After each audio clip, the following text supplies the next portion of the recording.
Recently, I acquired some synovial fluid. Synovial fluid is made of plasma that contains proteins and collagen. It is essential for joints such as knees, wrists, and fingers.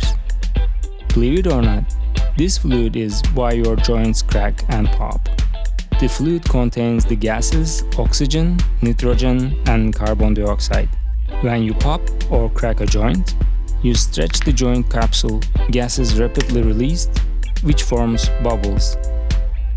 Hence, you crack your joints. Here, under the microscope, you can see a gas bubble inside the synovial fluid. Of course, gas bubbles are not the only things you can find in synovial fluids.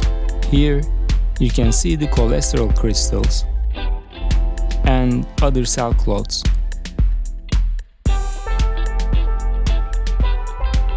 Also, there are formations like these, but I couldn't find any information about them. So, now you know why your joints crack.